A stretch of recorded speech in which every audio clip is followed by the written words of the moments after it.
Bien, nuevamente buenas tardes. Ahorita les estoy compartiendo lo que es mi escritorio. Me dicen por favor cuando ya les haya cargado. Ya se Ya observa, Vic. Ok, gracias Adán.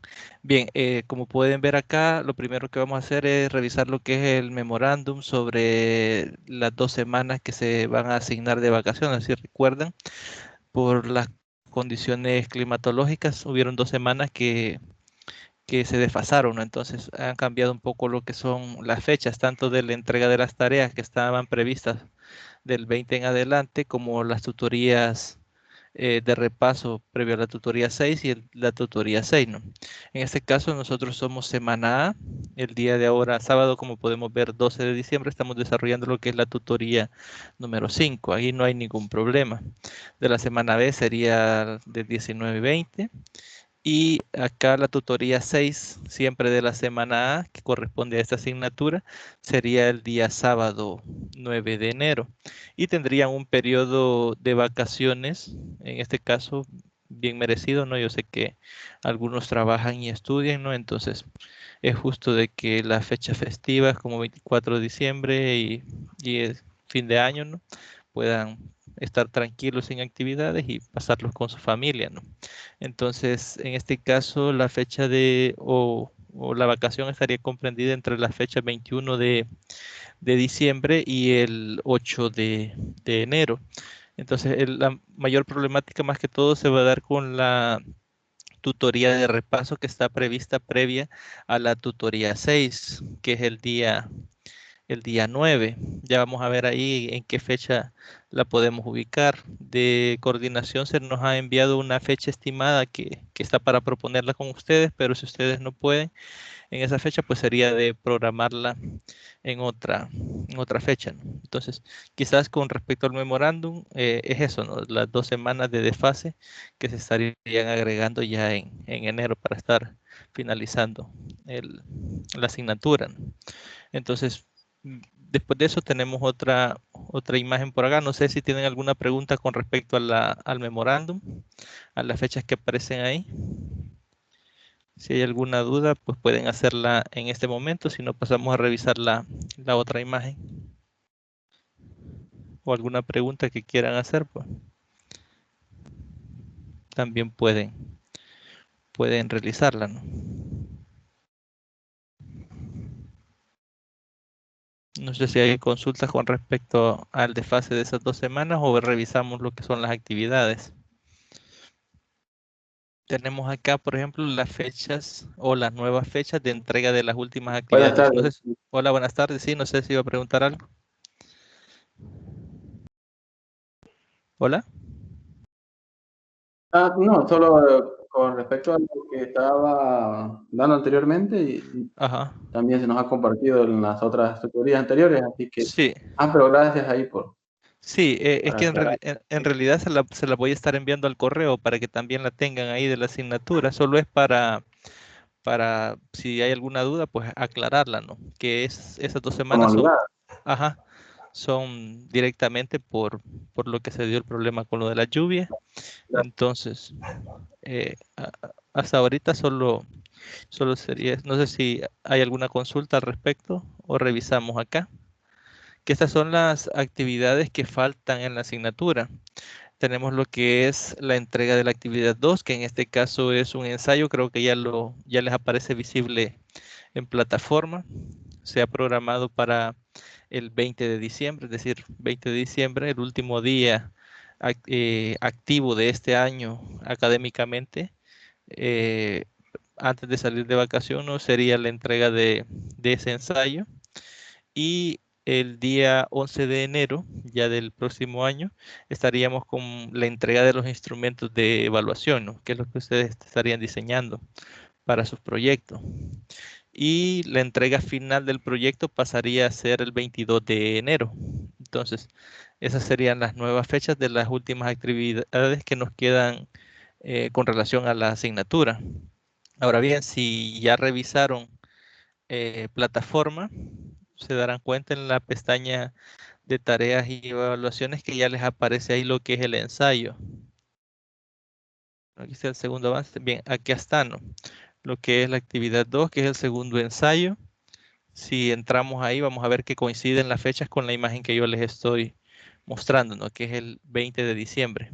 Esta sería la última actividad que ustedes estarían subiendo de este año de la asignatura.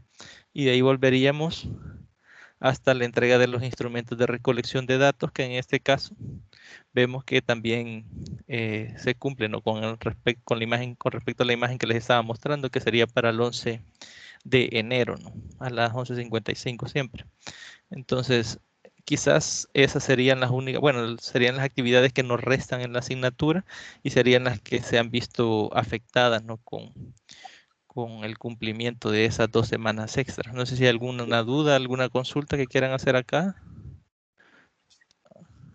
Y, sí, el ensayo que menciona ahí para el 20 de diciembre se mantiene siempre. Sí, sí, es que las que se vieron afectadas son las que están Sí, después del 20. Sí, es que únicamente no, las que estaban del 21 en las que adelante van son para... las, ajá, únicamente esas han sido afectadas, que sería Ah, la ok. entrega de los instrumentos para el 11 y la entrega del trabajo final para el 22.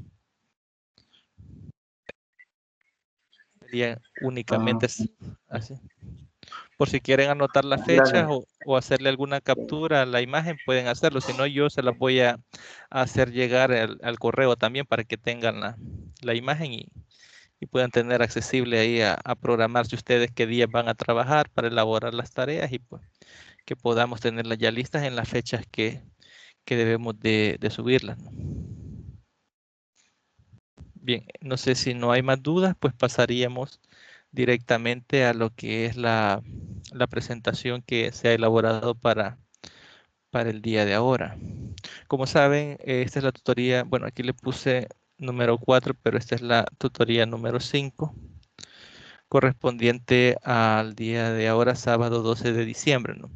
De la asignatura Investigación en Educación Matemática 2, de la carrera perdón, de la asignatura, perdón, de la carrera de licenciatura en Enseñanza de la Matemática, de la modalidad de distancia de la Facultad de Ciencias Naturales y Matemáticas de la Universidad de El Salvador. Siempre para la tutoría se han planteado una pequeña agenda, en este caso tenemos lo que es salud y bienvenida, que creo que es el primer punto que abordamos, una serie de avisos, que estos avisos son básicamente lo que revisamos en las 2 imágenes que les estuve proyectando anteriormente. Luego tenemos un pequeño sondeo de lectura sobre los contenidos según la ruta de aprendizaje, ¿no? De la unidad. Luego tenemos la propuesta, que sería la revisión de esos contenidos. Y por último tenemos un cierre, ¿no? En el que ustedes podrán opinar, hacer preguntas. Si tienen alguna pregunta, alguna duda o algo que quieran comentar, pues ahí se tendría el espacio. También mencionarles que si dentro del desarrollo de la presentación usted quiere aportar algo, quiere comentar algo o preguntar algo, puede hacerlo sin ningún problema. Solo me dice y también se le cede el uso de la palabra para que pueda dar su aporte de ser requerido, ¿no? Bien, si se fijan, los avisos que tenía acá son básicamente los mismos de la imagen, ¿no? Es que ya se encuentran las indicaciones y rúbricas para la tarea del ensayo. Ahí ya vimos la fecha de entrega, que es para el 20. También ya están las indicaciones y rúbrica de lo que es la entrega del instrumento de medición, que ya eso ya sería hasta en enero, como veíamos ahí. Esta aún no les aparece habilitada, pero ya pronto se les va a habilitar lo que es las indicaciones y la rúbrica para la entrega del trabajo final o del proyecto final de, de investigación, ¿no? En este caso, yo espero calificar lo más pronto posible los trabajos o el segundo avance para enviarle siempre a su correo lo que es las observaciones que puedan ser subsanadas, ¿no? Para la última entrega. Entonces, bien, serían exactamente los mismos avisos que revisábamos en la imagen. Y aquí tenemos lo que les mencionaba, lo de proponer la tutoría de repaso para el 6, dice acá, la tutoría de repaso 6 para el domingo 20 de diciembre. No sé en realidad cómo estarán ustedes de tiempo, porque aquí, bueno, les voy a mostrar el calendario. Vemos que la vacación para ustedes inicia el 21 y finaliza el 8 y la tutoría 6 es el 9. Entonces, previo a la vacación, tendríamos que desarrollar la tutoría el domingo 20, pero no sé cómo estarán ustedes de tiempo, si hay alguna tutoría, alguna actividad que tengan ustedes de otra asignatura que les pueda chocar o que tengan alguna dificultad. Entonces, me gustaría escuchar opiniones si la podemos desarrollar el domingo 20, aunque sea en la noche. Ustedes me dicen el horario en el que la podemos trabajar. Lo No sé, único que para esa fecha está la entrega del ensayo, ¿verdad? ajá, sí, sí. Esa sería la otra opción, es que, pero ya esto ya sería acuerdo entre ustedes y yo, que podríamos hacerla, por ejemplo, el viernes 8, previo a la tutoría del sábado 9. Obviamente este día está dentro de la vacación de ustedes, pero lo estaríamos poniendo en común acuerdo si fuese así, si no lo queremos o si no podemos realizarlo el 20, porque sí es necesario desarrollar lo que es la tutoría de repaso. Entonces no sé cómo estamos de tiempo. Efectivamente ahí tenemos la entrega también de los instrumentos. No sé si van a estar trabajando en eso, si van a tener dificultades. Me gustaría escuchar sus opiniones, cómo podemos subsanar ese problema. Buenas tardes, licenciado. Sí, buenas tardes. Yo considero bien que se haga como en la fecha iniciales de enero. Por mí no habría problema, pero no sé los demás, porque de esa manera nos ayudaría con lo que es la entrega de la tarea de los instrumentos. Ujú. Sí, Y si se hace, por ejemplo, el 20, estaríamos terminando la tarea del ensayo y no habríamos revisado la otra tarea. ujú. Sí, Esa es mi opinión. sí, es un buen punto, la verdad. Pero ahí, como les menciono, ustedes díganme cómo consideran que podemos hacerlo, y pues yo el único día que no puedo es el jueves 7, porque de otra asignatura ya programamos este día para tutoría de repaso. Entonces, no sé, porque como les digo, o sea, podemos fijarla para el 20 si ustedes gustan, o podemos tomar un día de su vacación, que en este caso tendría que ser 8 para que tengan los demás días libres, ¿no? Para desarrollarlo, pero ya ahí ustedes me dicen cómo podemos. Yo considero, licenciado, que Sofía tiene razón porque en el 20, digamos, acabamos de entregar la tarea y no tendríamos como material para consultarle. En Sí, cambio, ya en enero ya hemos trabajado la otra tarea, ya tendríamos dudas, ya tendríamos avances. sí. De hecho, creo de que se nos va a plantear una agenda también para desarrollar con teoría en esa tutoría, porque creo que algo así leí en las indicaciones que nos mandó el coordinador. Entonces, sí, también podríamos despejar dudas de la tarea si lo trasladamos al 9, pero como les menciono, ya eso ya depende de ustedes. Ustedes me dicen y pues yo anoto acá y lo dejamos ya fijo. Entonces, según entiendo, dos personas, en su caso usted y Sofía, proponen que sea para ese viernes, ¿no? Viernes 9, no, perdón. Viernes 8 de enero sería.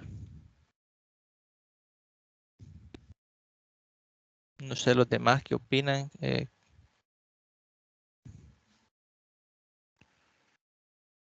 Sí, de mi parte me parece bien esa fecha.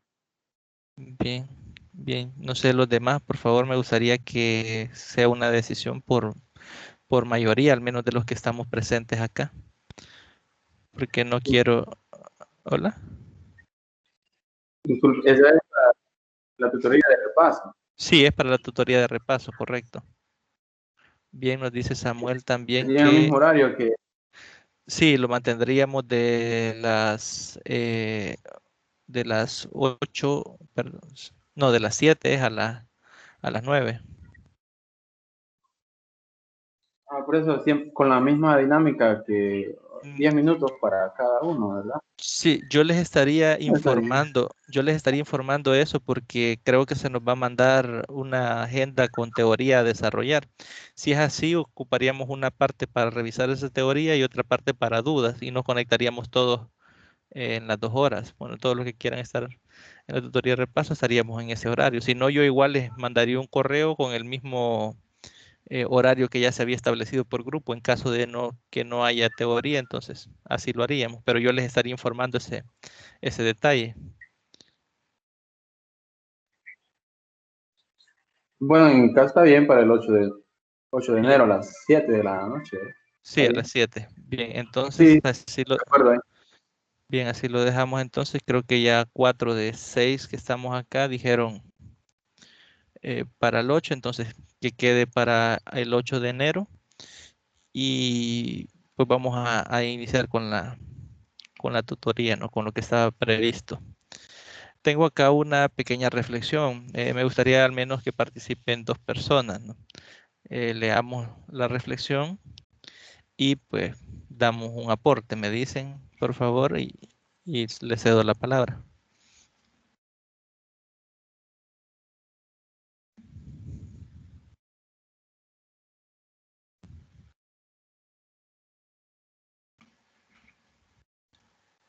Si quieren la leo en lo que la analizamos. Dice, la experiencia es algo maravilloso, nos permite reconocer un error cada vez que lo volvemos a cometer. ¿No? Esa sería la reflexión. No sé, me gustaría la participación de al menos 2 compañeros o compañeras.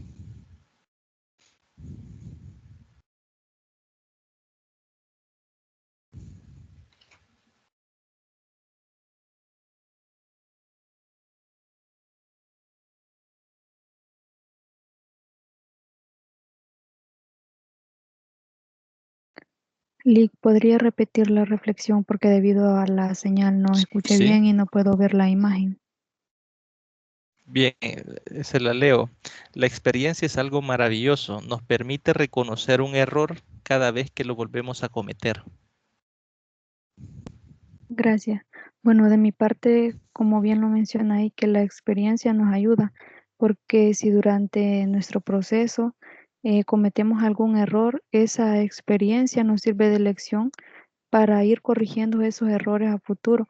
No quiere decir de que nunca los vamos a volver a cometer o que no vamos a cometer otros errores, pero como ya mencionaba y como dice la reflexión, a medida que se va pasando esa experiencia me sirve para corregir y no caer en lo mismo, solamente.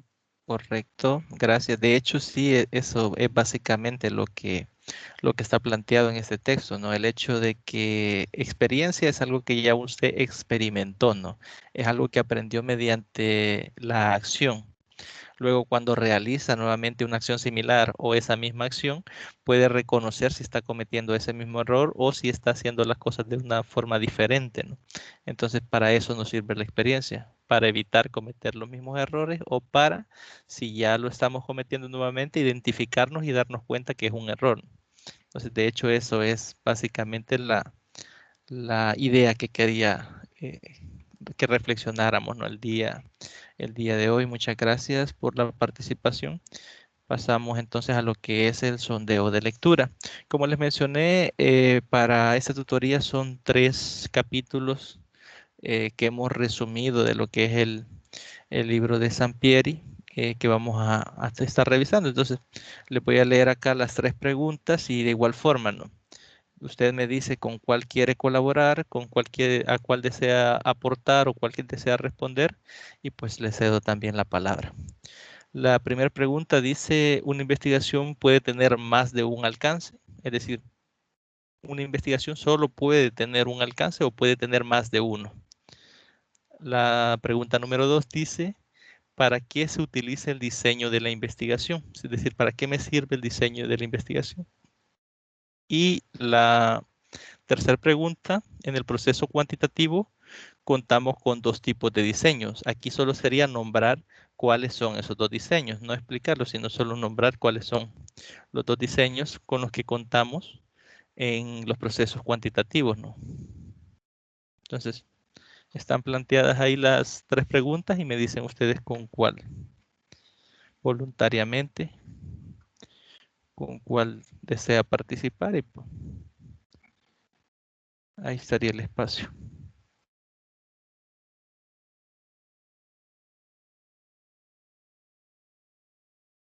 recordarles que no, tal vez no es necesario de que respondamos memorístico, ¿no? Es decir, de lo que usted leyó, ¿qué recuerda usted? No es necesario tal vez que sea algo textual, lo que dice el material, sino lo que usted recuerda de esa lectura que realizó. En lo que pensamos en la respuesta. Pregunta 1, ¿una investigación puede tener más de un alcance? Es decir, ¿podemos tener más de uno o únicamente debe tener un alcance? La pregunta 2, ¿para qué se utiliza el diseño de la investigación? Es decir, ¿para qué sirve o para qué lo utiliza usted dentro de su investigación? Y la tercera pregunta, ¿el proceso cuantitativo cuenta con dos tipos de diseños y cuáles son esos dos diseños? Solo es nombrar esos dos diseños.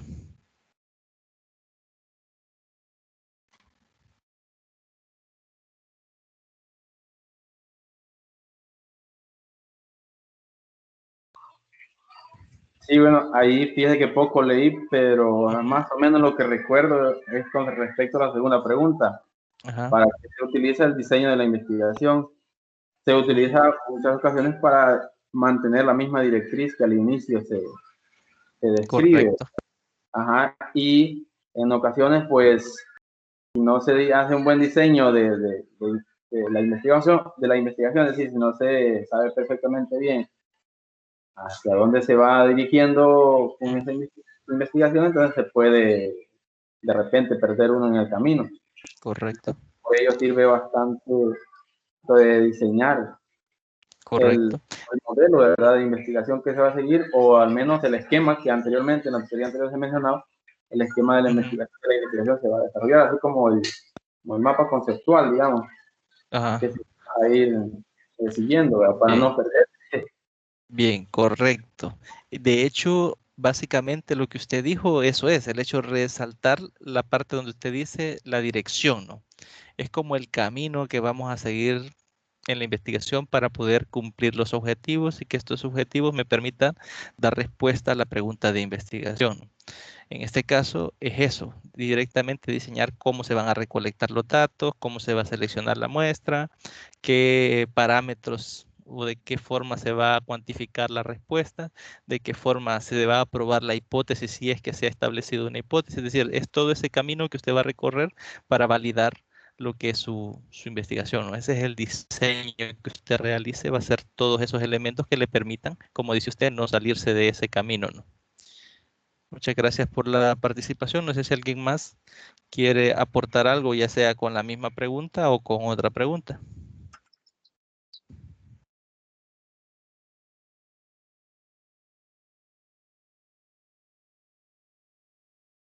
Sí, con respecto a la pregunta de los alcances.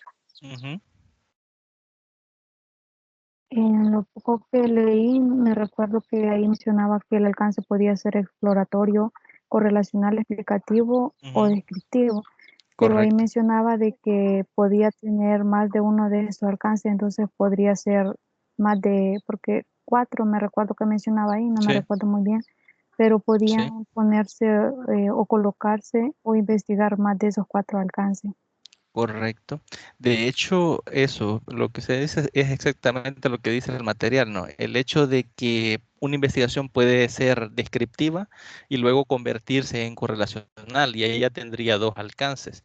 Entonces, básicamente es eso, puede tener uno o más alcances. Obviamente, solo tiene las características de uno y pequeñas características de otro. No es que tenga todas las características de todos los alcances, ¿no? Sino es como que se enmarca en una, puede ser correlacional, pero dentro de la correlacional tiene algunas características descriptivas, algunas características explicativas que pertenecen a otros tipos de alcance. En este sentido, es correcta la respuesta a la pregunta, ¿no? Sí puede tener más de un alcance, ¿no? Bien, vamos a dejar planteada la tercera pregunta. Para dar inicio a lo que ya los contenidos, ¿no? Como bien saben, la propuesta del día de hoy inicia con el capítulo 5 del libro de Sampieri y quizás recalcarles o mencionarles de que aquí es un pequeño resumen.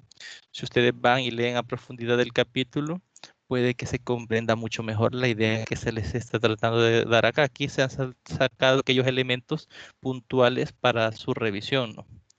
Pero usted puede ir y leerlo en profundidad, ¿no? Varias veces, porque incluso a veces cuando uno relee un documento, a veces entiende cosas que la primera vez que lo leyó, no. Entonces, básicamente el capítulo 5 trata sobre los alcances, que como bien los mencionaba Sofía, habla de lo que es alcances exploratorios, descriptivos, correlacionales y explicativos. Ahora bien, ¿qué alcances puede tener el proceso investigativo bajo la ruta cuantitativa? En este caso dice, si hemos decidido una vez que hemos hecho la revisión de la literatura que nuestra investigación vale la pena y debemos realizarla, el siguiente paso consiste en visualizar el alcance que tendrá, es decir, qué alcance va a tener mi investigación. Tal como comentábamos, no se debe considerar los alcances como tipos de investigación, es decir, estos en ningún momento se deben ser considerados como que es un tipo de investigación, ¿no? Sabemos que el tipo o el enfoque en este caso es la ruta cuantitativa, pero estos son como categorías o clasificaciones que tienen ciertas características de la investigación, ¿no? Constituyen un contenido de causalidad que puede tener un estudio como se muestra en la figura 5.1. Veamos la figura 5.1, nos muestra los diferentes tipos de alcance, ¿no? Como mencionábamos en la respuesta a esa pregunta, en la primera pregunta, puede ser de que su investigación sea de tipo correlacional, pero también fue exploratorio. Ya vamos a ver las características de cada uno de ellos y vamos a ver por qué la investigación de tipo exploratorio o el alcance de tipo exploratorio está dentro de las otras tres. Veamos acá. Los estudios exploratorios sirven para preparar el terreno y por lo común anteceden a investigaciones con alcances descriptivos, correlacionales o explicativos. Es decir, siempre previo a un alcance, por ejemplo, correlacional, a un alcance descriptivo o a un alcance explicativo, hay un estudio exploratorio o un alcance exploratorio. ¿Cuál es ese? Puede ser cuando usted desarrolla lo que es la revisión de la literatura, cuando usted lee temas que tengan que ver o contenidos que tengan que ver con las variables que a usted le interesa investigar.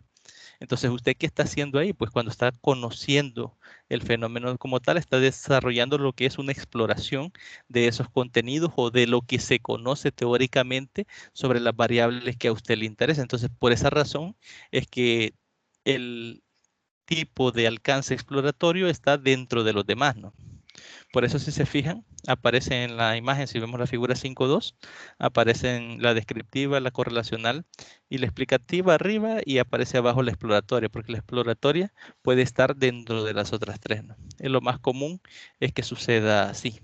También nos dice que los estudios descriptivos por lo general son la base de investigaciones correlacionales, las cuales a su vez propician o proporcionan información para llevar a cabo estudios explicativos que generan un sentido de entendimiento y son altamente estructurados. Es decir, lo que les menciono, ¿no? Puede ser que siempre que usted se plantee un alcance descriptivo, un alcance correlacional o un alcance explicativo, inicie siempre desarrollando lo que es una investigación exploratoria, ¿no? Entonces, por esa razón, ese alcance estaría dentro de los demás.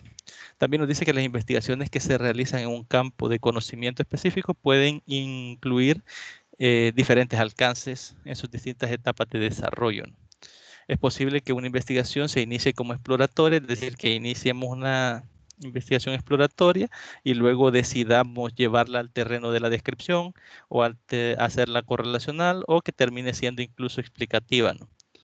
Entonces, ahora bien, vamos a ver o vamos a analizar cada uno de estos alcances con un propósito y un valor, es decir, cuál es el propósito y cuál es el valor. Comenzamos con la exploratoria. ¿Cuál es su propósito? Se realiza el objetivo es examinar un tema o problema de investigación poco estudiado, el cual se tienen muchas dudas o no se ha abordado antes. Tal sería el caso de investigaciones que pretendieran analizar los fenómenos desconocidos o novedosos. Si nos fijamos, casi siempre hace referencia a su nombre, ¿no? Que es explorar, o explorar la problemática, explorar el fenómeno, tratar de conocer más a detalle qué es lo que está sucediendo con esa problemática y luego va más allá, ¿no? Estaría inmerso en otro elemento si decidimos investigarlo más a profundidad, ¿no? También qué valor tiene el alcance de tipo exploratorio. Los estudios exploratorios sirven para familiarizarnos con los fenómenos relativamente desconocidos, obtener información sobre la posibilidad de llevar a cabo una investigación más completa respecto de un contexto particular, o investigar nuevos problemas, identificar conceptos y variables promisorias, establecer prioridades para las investigaciones futuras, o sugerir afirmaciones y postulados. Es decir, se puede utilizar para todo esto que tenemos acá. Obviamente, si deseamos establecer, por ejemplo, postulados, podemos hacer una hipótesis. Ya tendríamos que establecer relación entre una o más variables y ahí ya deja de ser exploratorio y se convierte en un alcance de tipo correlacional. Pero para partir de una base, casi siempre se parte a través de un estudio o un alcance de tipo exploratorio. Esta clase de estudios son comunes en la investigación, sobre todo en situaciones donde existe poca información. Tal fue el caso de las primeras investigaciones de Sigmund Freud, surgidas de la idea de que los problemas de la histeria se relacionan con las dificultades sexuales, de mismo modo, los estudios de pioneros del SIDA, los experimentos iniciales de Iván Pavlov sobre los reflejos condicionados y las inhibiciones, etcétera. Es decir, se utiliza más que todo para aquellas situaciones que son poco estudiadas. Como les mencioné al inicio, obviamente cuando usted se plantea un tema o estudiar un determinado fenómeno, lo primero que uno hace es buscar fuentes bibliográficas y leer esas fuentes, ¿no? Y ver qué se conoce de esa problemática. Cuando usted realiza eso, usted está desarrollando lo que es un alcance de tipo exploratorio, aunque después se pase a un segundo plano que ya sea un estudio descriptivo, con alcance descriptivo, con alcance correlacional o explicativo, ¿no? Ahora bien, vamos a analizar lo que es el alcance de tipo descriptivo, siempre bajo las premisas de propósito y valor, ¿no? ¿Cuál es el propósito entonces del alcance descriptivo? Con frecuencia, la meta del investigador consiste en describir fenómenos, situaciones, contextos y eventos, esto es, detallar cómo son y cómo se manifiestan. Es decir, básicamente es describir los fenómenos. Los estudios descriptivos buscan especificar las propiedades, las características y los perfiles de las personas o grupos de o comunidades, procesos, objetos o cualquier otro fenómeno que se someta a análisis. Es decir, lo que buscamos es descubrir para poder describir esas características, esas propiedades, leyes, esas reglas, esas formas de conducta, etcétera. Ahora bien, ¿qué valor tiene un alcance de tipo descriptivo? Así como los estudios exploratorios sirven fundamentalmente para descubrir y prefigurar, los estudios descriptivos son útiles para mostrar con precisión los ángulos o dimensiones de un fenómeno, suceso, comunidad, contexto o situación. ¿Por qué podemos decir esto? Principalmente porque podemos describir la problemática, es decir, que la causa, explicar, tratar de verlo desde diferentes puntos de vista y explicar o describir esos fenómenos. Por ejemplo, yo le digo, descríbame, por ejemplo, a su hermano, a su hermana. Usted me puede decir, es alto, es bajito, es cabello castaño, es cabello colocho, etcétera. Entonces usted comienza a darme unas características, ¿no? Eso es una descripción. Lo mismo ocurre con las investigaciones de tipo descriptivo o con alcance descriptivo, ¿no? Que lo que pretende es describir qué es lo que está ocurriendo en este caso con la problemática.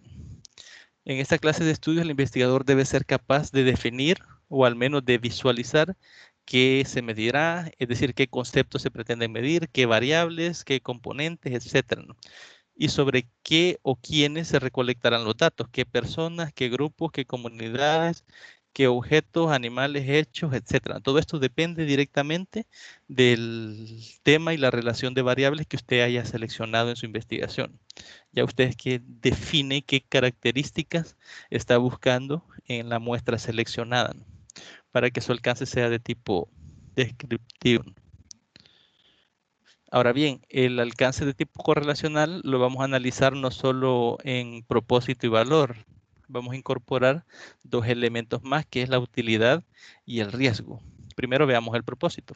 El propósito del alcance de tipo correlacional tiene como finalidad conocer la relación o grado en que se asocian las variables. Pueden ser 2 o más, puede ser incluso 2, 3 o más variables, ¿no? Dependiendo de la problemática que usted esté analizando, ¿no?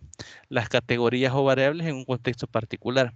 Hay que recalcar esto del contexto particular porque tiene, digamos, bastante relevancia.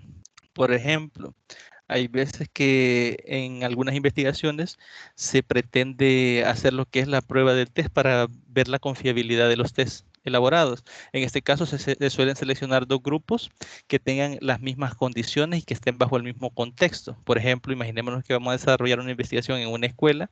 En esta escuela puede ser de que usted el test vaya y lo pase en 5º grado, o puede ser que lo vaya y lo pase en 9º. ¿Será entonces que los de 5º grado y los de 9º grado están bajo el mismo contexto, aunque estén en el mismo centro escolar?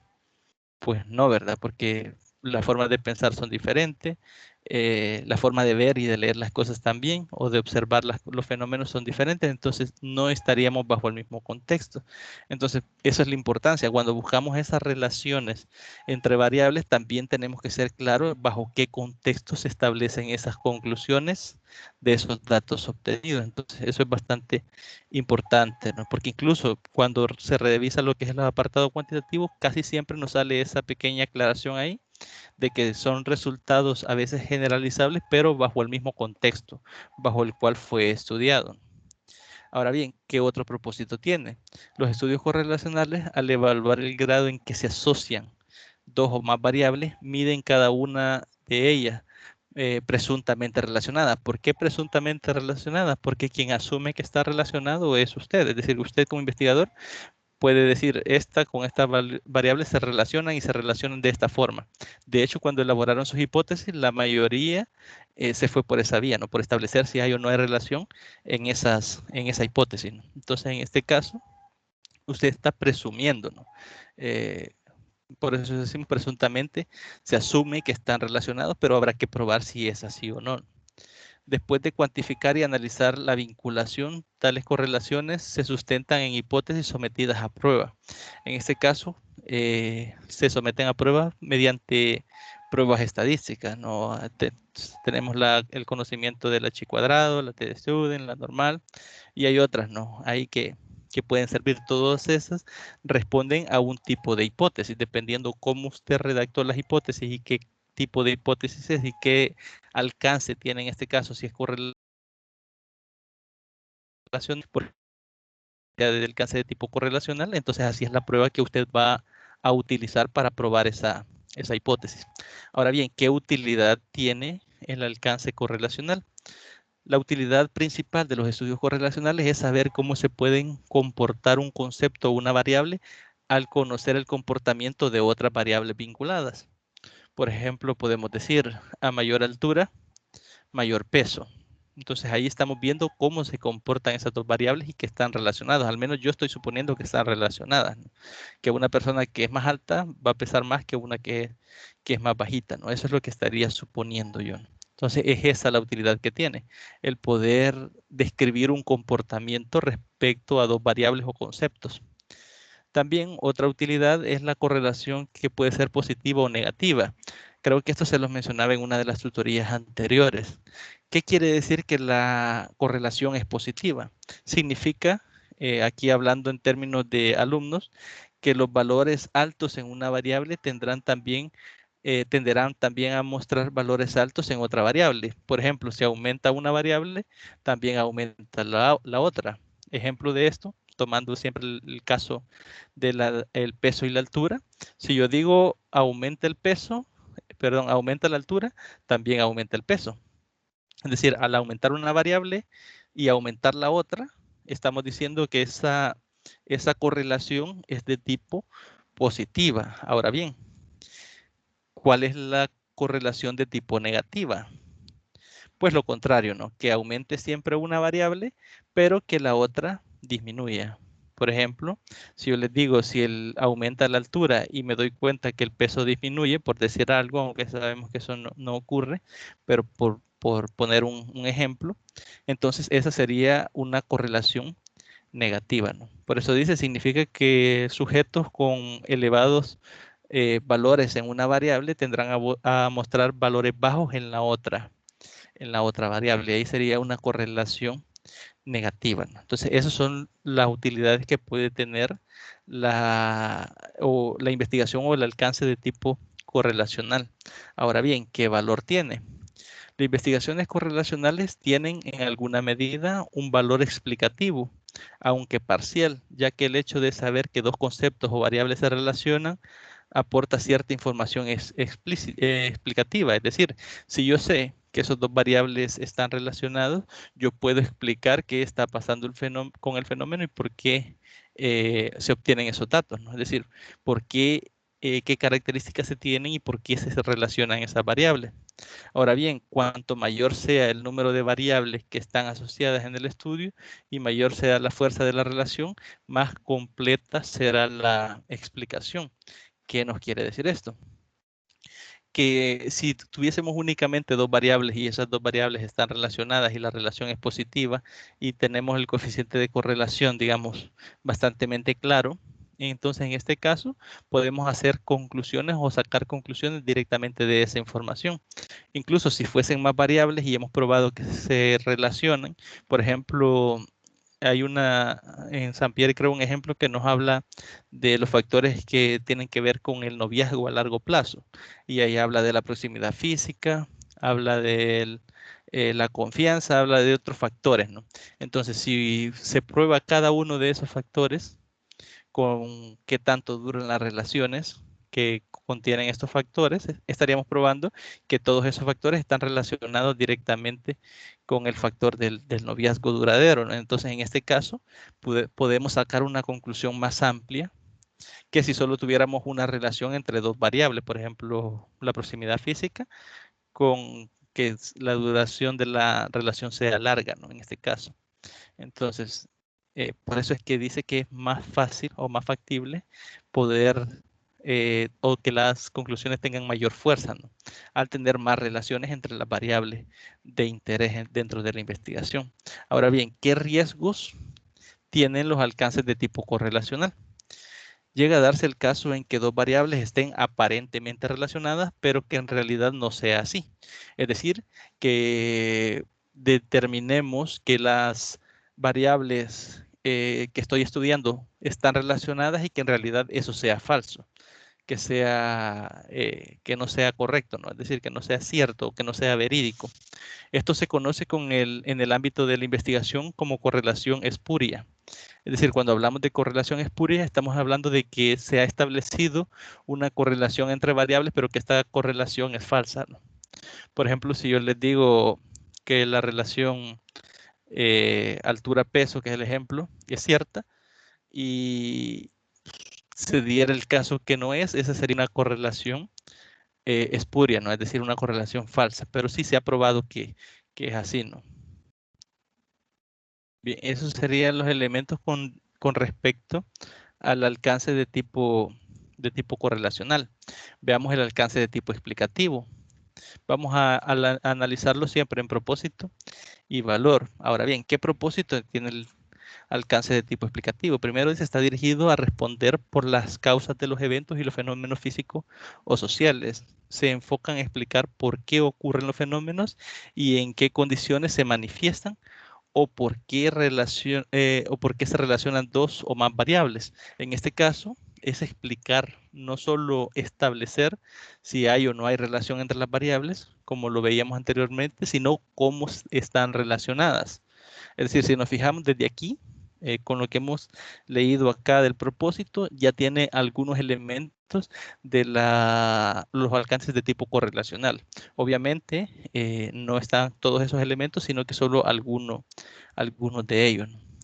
Ahora bien, los estudios explicativos van más allá de la descripción de conceptos o fenómenos o del establecimiento de relaciones entre conceptos, es decir, están dirigidos a responder por las causas de los eventos y fenómenos físicos y sociales, ¿no?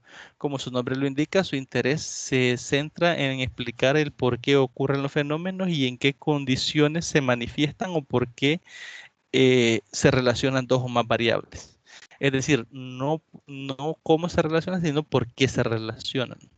Ahora bien, ¿qué valor tiene el alcance de tipo explicativo. Se encuentra más estructurado que las demás investigaciones. De hecho, implica los propósitos de esta. Además de que proporciona un sentido de entendimiento del fenómeno o que hacen a qué hacen referencia, ¿no? En este caso, como su nombre lo indica, básicamente es como más a profundidad que el resto. ¿Por qué? Porque ya no nos interesa solo si están relacionados o no, sino que cómo es que se están relacionados. Aparte de eso, tratamos de explicar y de predecirnos qué ocurre con el fenómeno que estamos, en este caso, investigando, ¿no? Y aquí teníamos lo que es la pregunta, ¿no? De si una misma investigación puede incluir diferentes alcances o únicamente puede tener un alcance. Nos dice que algunas veces una investigación puede caracterizarse como básicamente exploratoria, descriptiva, correlacional o explicativa, pero no situarse únicamente como tal. Es decir, no puede ser únicamente correlacional, por decirlo así, sino que tiene elementos de la exploratoria, elementos de la descriptiva, etc. Esto es, aunque un estudio sea en esencia exploratorio, contendrá elementos descriptivos o bien un estudio correlacional incluirá componentes descriptivos. Y lo mismo ocurre con los demás alcances. Es decir, siempre utilizan elementos de otros de los tipos de alcance. Por eso es que no podemos afirmar de que únicamente tiene un tipo de alcance nuestra investigación, sino que siempre va a tener más similitud con uno de los 4 tipos que hemos revisado, pero va a tener elementos de los otros. Como les mencionaba al inicio, en la mayoría siempre la exploratoria está dentro del resto, ¿no? Dentro de las otras 3. Y con eso finaliza el capítulo 5 o el resumen del capítulo 5. Me gustaría, si alguien quiere comentar o preguntar algo, darles el espacio para que lo hagan antes de iniciar con lo que es el capítulo 6, el resumen del capítulo 6. Entonces, si alguien quiere comentar algo que no haya quedado claro, algo que desee expresar, pues le doy el espacio para que lo puedan hacer.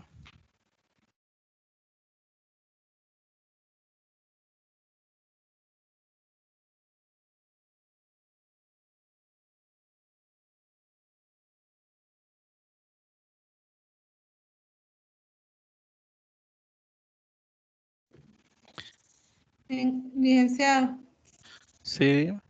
en el caso de que mi investigación sea correlacional, entonces debería de Ajá. llevar por lo menos 2 alcances, uno descriptivo y un correlacional. No,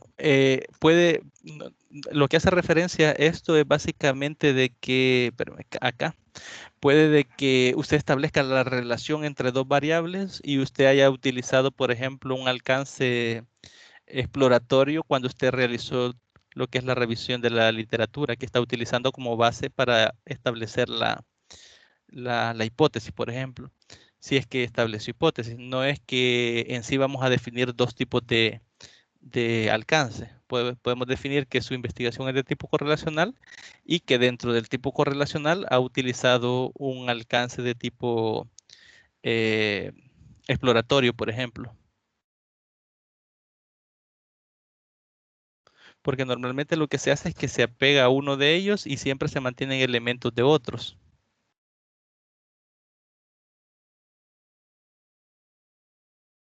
Gracias. De nada. Bien. Vamos a pasar entonces a revisar lo que es el resumen del capítulo 6. Aquí vamos a hablar bastante de lo que son las hipótesis. En este caso, vamos a indicar qué es una hipótesis.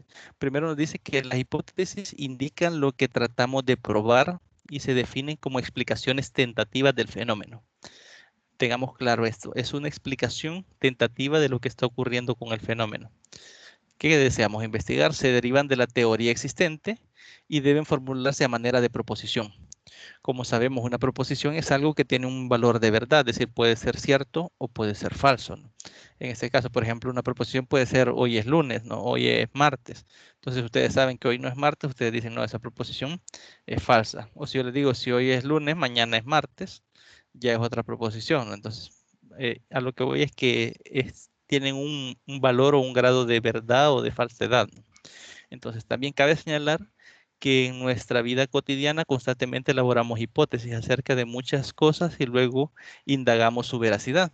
Por ejemplo, establecemos una pregunta de investigación. En este caso, la pregunta dice, ¿le gustaré a Paola? Es decir, la pregunta se está preguntando si le gusta a Paola. Y la hipótesis podría ser, ¿le resulto atractivo a Paola? Si se fijan, aquí estamos estableciendo una afirmación que puede ser, o una proposición que puede ser cierta o no.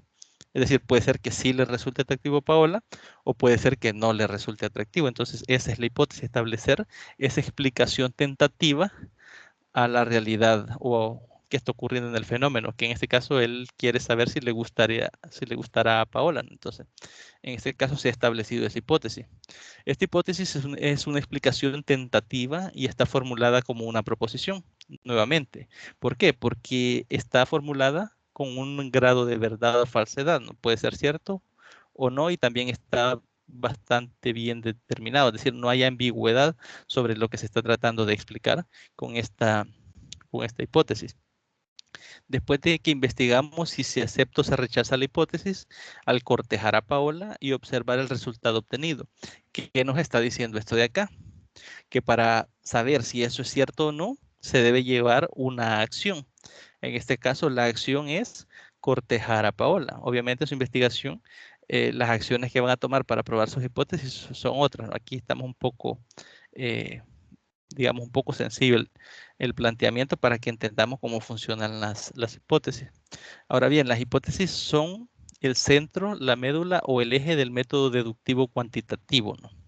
Las hipótesis pueden ser más o menos generales o precisas e involucrar dos o más variables, pero en cualquier caso son solo proposiciones sujetas a comprobación empírica y a verificación de la realidad. ¿Qué quiere decir esto? Que las variables que estén dentro de la hipótesis que usted ha establecido deben ser susceptibles a ser medidas, es decir, que puedan asignársele valores numéricos.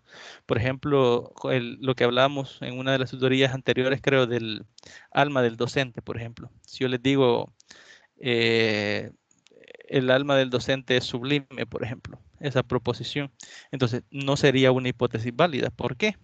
Porque tanto las variables alma como sublime no son variables cuantificables ni variables medibles, ¿no?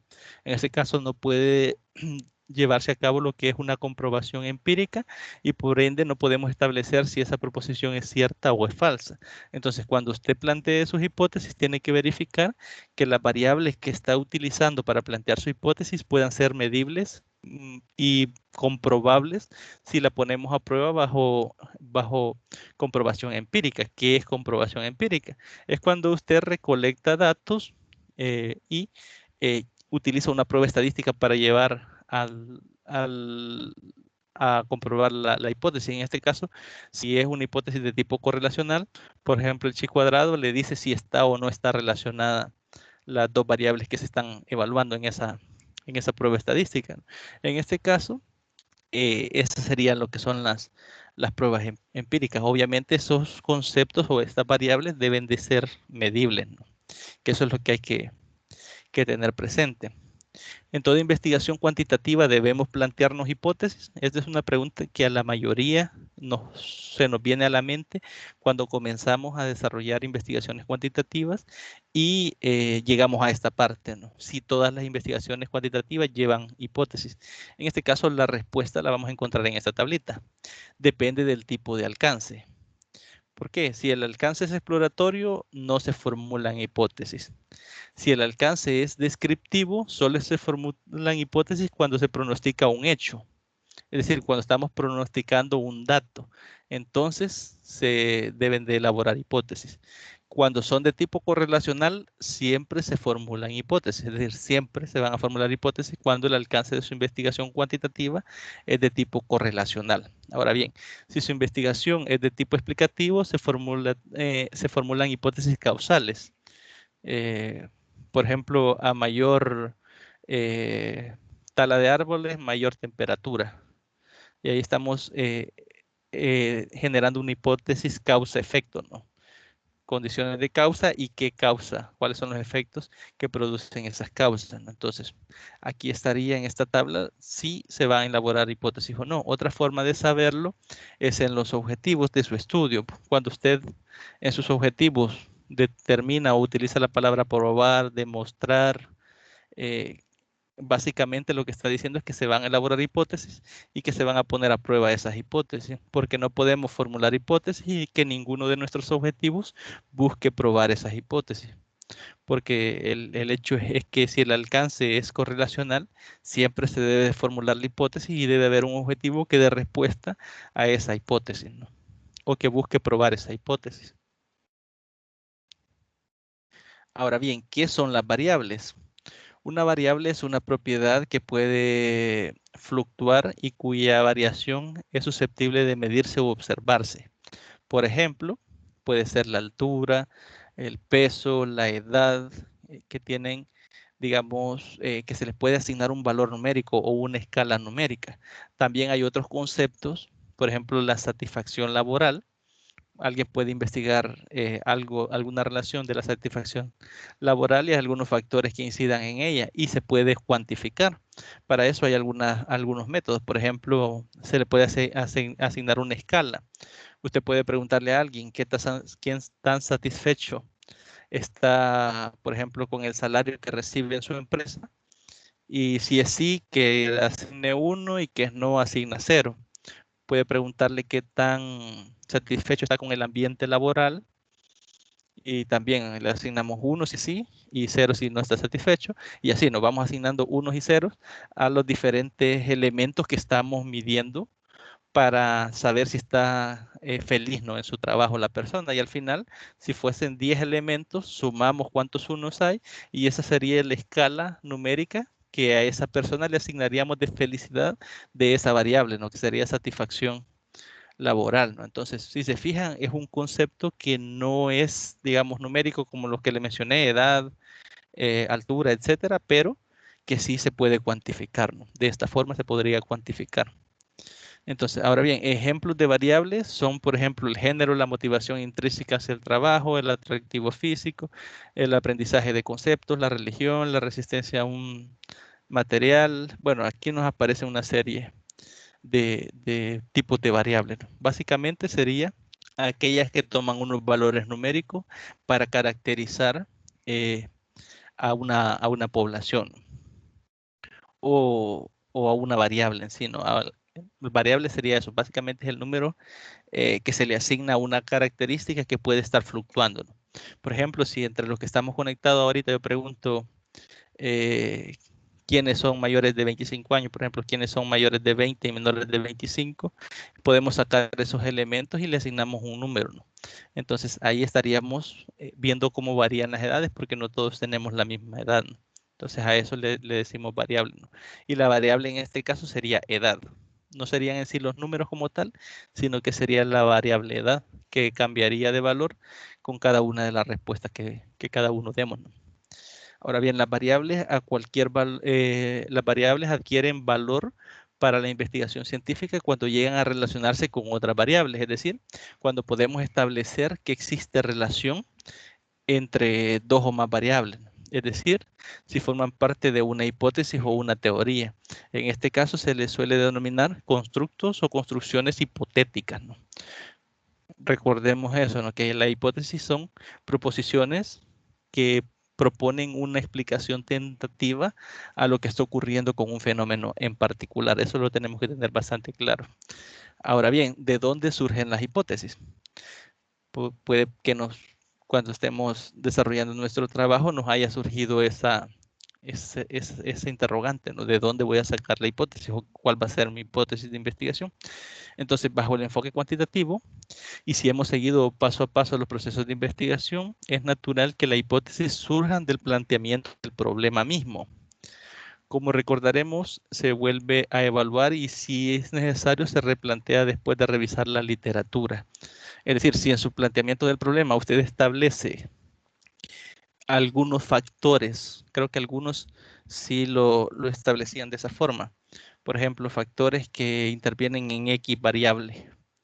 Entonces, ahí usted está estableciendo una relación directa entre esos factores y la variable que a usted le interesa. Entonces, su hipótesis sería verificar probablemente si es esa dirección la que le quiere dar, si esos factores están relacionados con su variable o si esos factores o cómo esos factores están relacionados con la variable, si son correlación positiva, si es correlación negativa y así, ¿no? Es decir, se puede establecer más de una hipótesis dependiendo del grado de correlación que hayamos definido.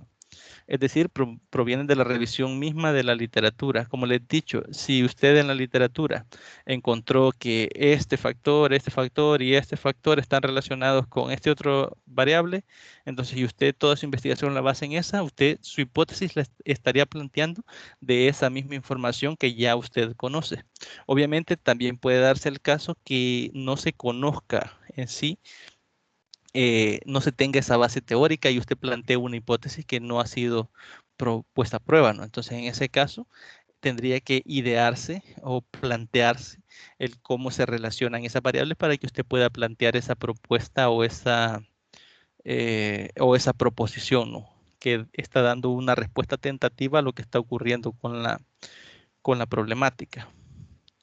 Ahora bien, las hipótesis pueden surgir aunque no exista un cuerpo teórico abundante, que es lo que les estaba mencionando. Puede ser de que no exista esa información que le relacione esa variable. Entonces, a veces dicen la experiencia y la observación constante ofrece material o materia potencial para el establecimiento de hipótesis importantes.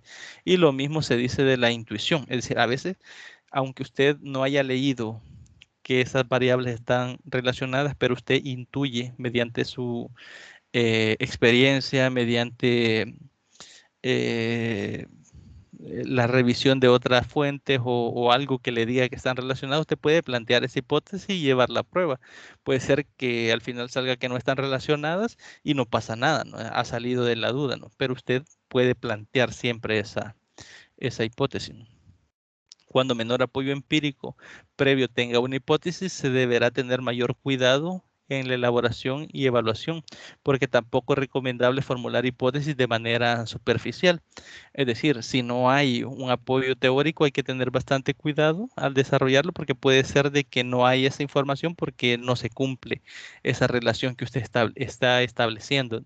Entonces debe tener bastante conocimiento directamente del tema para que usted pueda plantear ese tipo de hipótesis que no sean hipótesis superficiales, sino que tengan un fundamento, ¿no? Por el por qué usted cree que sí están relacionadas esas variables, por decirlo así, ¿no? También lo que sí constituye una grave falta, es decir, hasta aquí usted puede elaborar antes de este paso esas hipótesis, aunque no tenga ese cuerpo teórico que lo respalda, ¿no? Lo que sí sería una falla importante en la investigación es formular hipótesis sin haber revisado con detenimiento la literatura existente sobre el tema que usted está investigando, ya que cometeríamos errores tales como sugerir hipótesis que se han comprobado bastante, ¿no? Es decir, que ya han sido puestas a pruebas muchas veces y que se ha establecido si son ciertas o no. O también pudiésemos caer en el hecho de proponer hipótesis que han sido contundentemente rechazadas. Si no hemos desarrollado lo que es la revisión bibliográfica, no hemos leído y solo planteamos las hipótesis sin haber realizado la lectura, podemos caer en esos dos errores. Como lo vemos en un lado, puede ser el hecho de probar hipótesis que ya han sido bastantemente probadas y en el otro plantear hipótesis que están contundentemente rechazadas, ¿no? En este caso estaríamos más que todo perdiendo nuestro tiempo, ¿no? Estableciendo y desarrollando la investigación sin haber verificado estos puntos. Ahora bien, un ejemplo burdo, no sé si alguien iba a preguntar algo, creo que escuché que alguien encendió micrófono. No sé si alguien iba a preguntar algo. Bien, si no revisamos acá, dice un ejemplo burdo pero ilustrativo, sería pretender establecer la siguiente hipótesis. Y alguien planteó esta hipótesis. Los seres humanos pueden volar por sí mismos únicamente con su cuerpo. Si nos fijamos, es una hipótesis bien estructurada. ¿Por qué?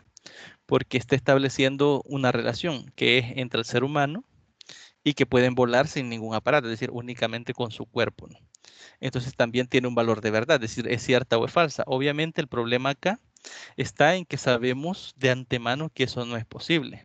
Es decir, ningún ser humano puede volar si no es sobre un avión o otro artefacto que lo haga volar, ¿no? Entonces eso ya está suficientemente rechazado, ¿no? Un ser humano no puede volar sin ninguno de estos artefactos. En este caso, ese es el error que se ha cometido con la elaboración de esa hipótesis. Para eso es que sirve la revisión de la literatura. Obviamente, como dice el enunciado, es un ejemplo burdo, ¿no? Pero que ilustra lo que pasa si no realizamos una revisión de la literatura, ¿no? Que podemos plantear hipótesis que ya están comprobadas que son falsas, ¿no? Que han sido rechazadas a lo largo de la historia, ¿no?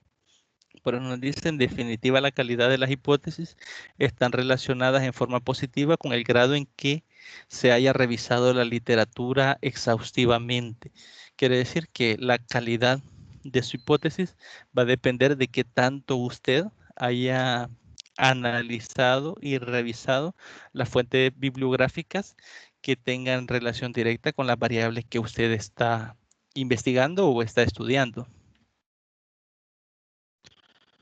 Ahora bien, tenemos acá algunos elementos que deben de tener la formulación de hipótesis. El primer elemento nos dice que la hipótesis debe referirse a una situación real, es decir, no debe ser sobre una situación que no pueda ser comprobada. Cuando hablábamos de pruebas empíricas, es que podemos llevarlo o someterlo a prueba. Por ejemplo, si yo les digo el jabón flota, por ejemplo, una proposición, una hipótesis, el jabón flota, podemos ponerlo a prueba, ¿no? ¿Por qué? Porque usted va, agarra el jabón, lo tira al agua y ve si no flota, lo agarra otra vez, lo tira al agua y repetimos ese proceso varias veces mediante ese experimento y vamos a ver que el jabón no flota. Entonces rechazamos esa hipótesis, pero la hemos podido llevar a prueba en una situación real, ¿no? Ahora bien, si la hipótesis no está planteada en una situación real que no puede ser medible, entonces no tiene sentido y no podría ser una hipótesis válida. Ahora bien, el segundo punto nos dice que las variables o variables en términos de la hipótesis deben ser comprensibles, precisos y lo más concretos posible. Es decir, tratar de que nuestra explicación tentativa dentro de la hipótesis sea concisa. Si, por ejemplo, elaboramos un párrafo de 4, 5, 6, 7, 8, 10 renglones, puede ser de que dentro de esos esté planteada la hipótesis, pero no tendría ese grado de precisión, ¿no? No sería ni concreto, ni tendría el elemento de entendimiento, ¿no? Que cualquier persona que lo lea comprenda qué es lo que se está promoviendo o se está explicando o la solución que se está promoviendo mediante la hipótesis o la explicación que se está dando de lo que ocurre con la problemática. Ahora bien, como tercer elemento, la relación entre variables propuestas por una hipótesis debe ser clara y verosímil, es decir, tiene que tener una cierta lógica. Porque si nos vamos, por ejemplo, y relacionamos variables que no tienen sentido, variables que sabemos que no están, por ejemplo, relacionamos la altura de una persona con la edad, por ejemplo. Yo les digo a mayor altura, mayor edad, por ejemplo. Eso puede que tenga alguna lógica en niños, ¿no? Pero si ya nos vamos a adultos, ya no tendría sentido. ¿Por qué? Porque hay adultos que tienen más edad y son bajitos y hay adultos que tienen una edad más corta y son más altos. Entonces, no tiene esa lógica, entonces no tiene esa coherencia entre la relación de variables. Entonces, es otro elemento que hay que considerar a la hora de elaborar las hipótesis. El cuarto elemento nos dice que los términos o las variables de la hipótesis deben ser observables y medibles. Esto va en relación casi con el primer elemento. Es decir, que podamos llevar a realizarlo mediante una prueba empírica, ¿no? Así como la relación planteada entre ellos, o sea, tener referencia en la realidad, ¿no? Si se fijan directamente, atañe a lo que es el primer punto, ¿no? Que debe de poderse cuantificar y poderse poner a prueba la hipótesis. Básicamente eso es lo que dice el cuarto punto. El quinto punto nos dice que las hipótesis deben estar relacionadas con técnicas disponibles para probarlas. Es decir, debe existir una forma de probarla, ya sea, por ejemplo, coeficiente de correlación, si utilizamos recta de mejor ajuste, si es la chi cuadrado, si es una de tipo correlacional, que solo nos interesa saber si están o no están relacionadas, o cualquier otra de las técnicas estadísticas que sirvan para probar esa hipótesis en específico. Ahora bien, ¿qué tipo de hipótesis se pueden establecer? Esa es la siguiente pregunta que nos formulamos, ¿no?, cuando estamos desarrollando esta parte.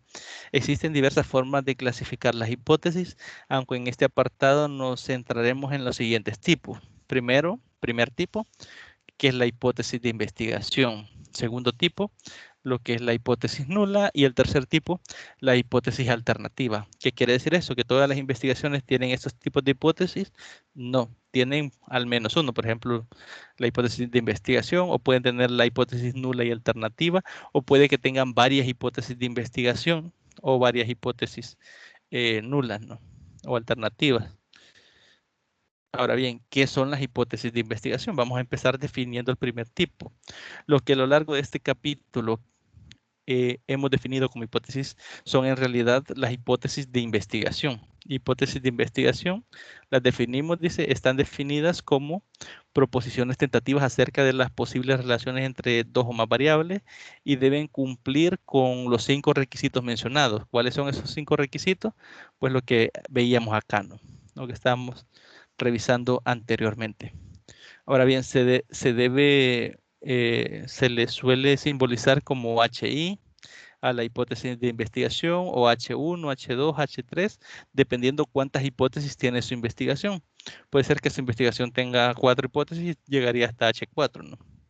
Y también se le denomina hipótesis de trabajo. A su vez, las hipótesis de investigación pueden ser descriptivas de un valor o dato pronosticado, pueden ser correlacionales, puede ser de diferencia entre grupos o pueden ser causales. Vamos a ver algunos pequeños ejemplos de cada uno de estos tipos que aparecen en la hipótesis de investigación. Dice que las hipótesis descriptivas de un dato o valor que se pronostica. En este caso, dice que estas hipótesis se utilizan a veces en estudios descriptivos para intentar predecir un dato o valor en una o más variables que se van a medir u observar. Pero que cabe mencionar que en todas las investigaciones descriptivas se formulan hipótesis de esta clase, que no en todas las investigaciones descriptivas se formulan hipótesis de esta clase. Y vemos el ejemplo acá. Nos dice, hipótesis de investigación, dice el aumento del número de divorcios de parejas cuyas edades oscilan entre los 18 y 25 años será del 20% el próximo año. En este contexto específico, en una ciudad de un país, es decir, aquí estableceríamos, por ejemplo, en el municipio tal, del departamento tal, en el año tal, ¿no? Entonces, aquí estamos pronosticando un dato que tiene relación con los divorcios de parejas que oscilan entre estas características, que son 18 y 25 años. Otra hipótesis de investigación puede ser la inflación el próximo mes, los próximos meses no será superior al 3%, que también es otra investigación que está pronosticando un valor numérico, ¿no? Entonces, esas serían las hipótesis descriptivas de un dato. Nos están describiendo lo que está ocurriendo con esas variables, en este caso la inflación, a través de un dato numérico, que en este caso es un porcentaje, que es el 3%. Y tenemos también hipótesis correlacionales, que especifican la relación entre dos o más variables y corresponden a los estudios correlacionales. El tabaquismo está relacionado con la presencia del padecimiento en los pulmones, pudiese ser una hipótesis. Otra podría ser la motivación del logro se encuentra vinculada con la satisfacción laboral y la moral en el trabajo, es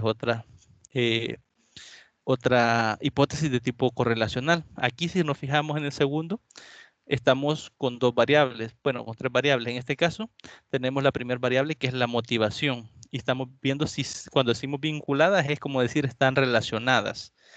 Es decir, aquí estamos viendo si esta variable motivación está relacionada con la satisfacción laboral y si esa variable motivación también está relacionada con la moral en el trabajo.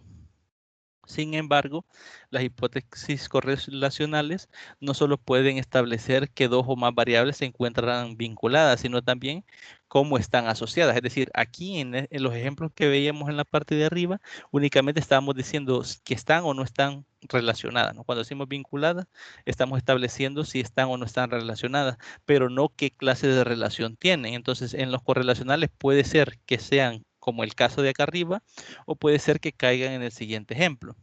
Dice, en los siguientes ejemplos no solo se establece que hay una relación entre las variables, sino también cómo se relacionan, qué dirección siguen, ¿no? Y veamos el ejemplo.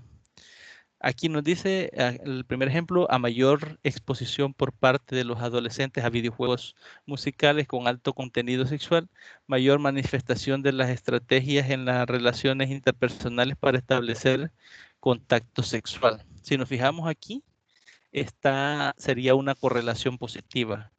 Si una variable aumenta, también la otra estamos diciendo que aumentan. Veamos otro ejemplo. Dice, a mayor autoestima habrá menor temor al éxito. Sería una correlacional negativa. ¿Por qué? Porque una variable aumenta y estamos diciendo que la otra va a disminuir, ¿no? Entonces, en este caso sería una variable de tipo correlacional, perdón, una correlación de tipo correlacional negativa, ¿no? O con un grado de correlación negativo. Y otro ejemplo puede ser: las telenovelas latinoamericanas muestran cada vez mayor contenido sexual en sus escenas. Bien, eso sería con respecto a lo que es las de tipo correlacional, ¿no? Y cómo se están correlacionadas. Si nos fijamos acá, básicamente lo que hemos analizado en el ejemplo es lo que dice acá arriba. Es lo mismo indicar a mayor X que a mayor Y, ¿no? Y aquí nos aparecen los diferentes tipos de correlación, que son los que observamos abajo en el ejemplo. No sé si hay alguna pregunta de este tipo de hipótesis correlacionales. Algo que no haya quedado claro y que quieren que revisemos.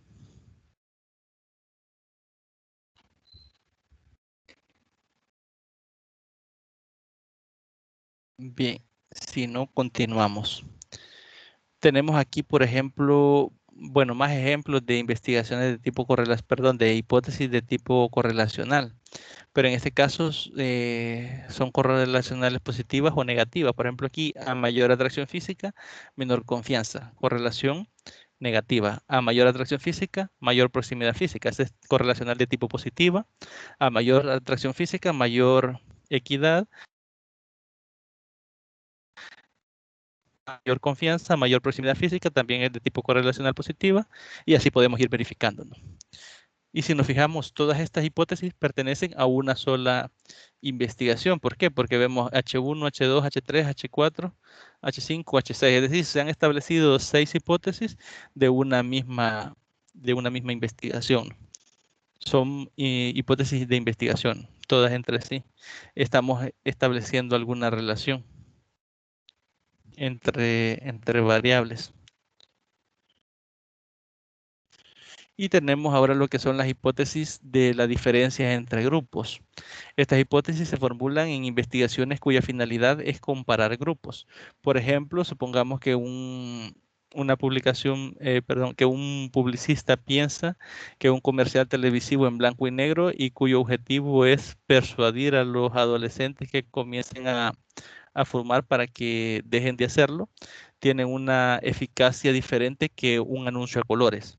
Esa es, digamos, el tipo o la investigación que alguien quiere desarrollar, que en este caso es el publicista, y pudiese elaborar la siguiente hipótesis. Primero, el efecto persuasivo para dejar de fumar no será igual en los adolescentes que ven la versión del comercial televisivo en colores que las que ven el comercial, perdón, los efectos de los adolescentes que vean la versión del comercial en blanco y negro.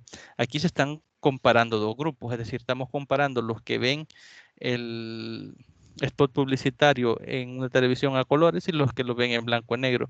Y estamos afirmando que el efecto, ¿no? en ambos grupos. Entonces pudiese ser esa hipótesis. Otros ejemplos de este tipo podrían ser los que se muestran en la imagen que tenemos abajo. Los adolescentes le atribuyen más importancia al atractivo físico en sus relaciones de pareja que las adolescentes a las suyas. Es decir, aquí estamos diciendo básicamente que los adolescentes varones o hombres le atribuyen mayor importancia al atractivo físico que las adolescentes mujeres o señoritas en este caso. Otra hipótesis de investigación de este tipo puede ser el tiempo que tarda en desarrollarse el SIDA en las personas contagiadas por transfusión sanguínea es menor que las que lo adquieren a través de una relación de transmisión sexual, ¿no? Entonces, aquí también estamos comparando dos grupos, ¿no? De cómo se desarrolla en este caso la enfermedad, los que la adquieren vía sanguínea y los que la adquieren a través de transmisión sexual, ¿no? También existen las hipótesis que establecen relaciones de causalidad, es decir, causa-efecto. Este tipo de hipótesis no solamente afirma las relaciones entre dos o más variables y la manera en que se manifiestan, sino que además propone un sentido de entendimiento, es decir, cómo se están relacionadas, ¿no? De esas relaciones. Tal sentido puede ser más o menos complejo, este depende del número de variables que se incluyan, pero todas estas hipótesis establecen relaciones de causa-efecto, ¿no? Bueno, acá en la imagen no se ve, pero aparece una niña que está jugando con unas monedas y de pronto se le ocurre meterlas en el tomacorriente, ¿no? Entonces allí hay una causa y el efecto es la corriente que le agarra a la niña, ¿no? Entonces la correlación y causalidad son conceptos asociables, están correlacionadas, ello no necesariamente implica que una sea causa de la otra. Es decir, podemos afirmar de que dos variables estén o no estén relacionadas, pero no podemos decir, aunque tengamos la prueba que verifique que están relacionadas, que una causa la otra. Por eso es que existen estas clases de hipótesis. No todas las correlaciones tienen sentido y no siempre que se encuentra una correlación puede inferirse la causalidad, que sería el hecho de que una esté influyendo en la otra, ¿no? Si cada vez que se obtiene una correlación se supone la causalidad, ello equivaldría a decir que cada vez que se observa a una señora y a un niño, podemos concluir de que la mujer es la madre del niño, cuando en realidad puede ser la tía, puede ser la vecina, puede ser una señora al azar, ¿no? Que no necesariamente sea la mamá del niño, ¿no? Entonces, por eso nos hace esta comparativa para que veamos que puede que exista alguna relación, pero no podemos inferir que están directamente relacionados y bajo qué elementos están relacionados. Y tenemos aquí un pequeño ejemplo. Nos dice la desintegración del matrimonio provoca la baja autoestima en los hijos e hijas. Es decir, aquí estamos diciendo directamente que está provocando. X influye en que los hijos tengan baja autoestima. No sé si alguien iba a comentar algo.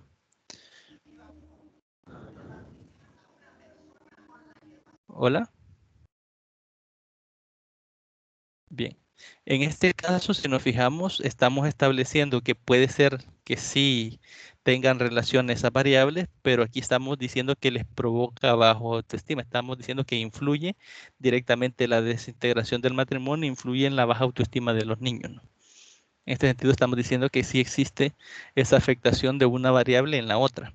Otro ejemplo de esta clase de hipótesis es un clima organizacional negativo, crea bajos niveles de innovación de los empleados. Estamos diciendo que el hecho de que el clima sea negativo dentro de la organización provoca que no se generen innovaciones por parte de los empleados, que no exista ese elemento, ¿no? Y aquí vemos el dibujo más o menos cómo se explicaría, ¿no? X es la variable o una variable y Y sería la otra variable y X estaría influyendo o causando algo en Y. Si lo vemos esto desde el primer ejemplo que tenemos acá, X sería la desintegración del matrimonio. Y diríamos la desintegración del matrimonio influye o en este caso provoca la baja autoestima de los hijos, ¿no? La segunda variable Y sería en este caso la autoestima de los hijos, ¿no? Y aquí tenemos tipos de hipótesis causales, que tenemos las multivariadas y las bivariadas. ¿Cuáles son las hipótesis causales multivariadas? Plantean una relación entre diversas variables independientes y una dependiente.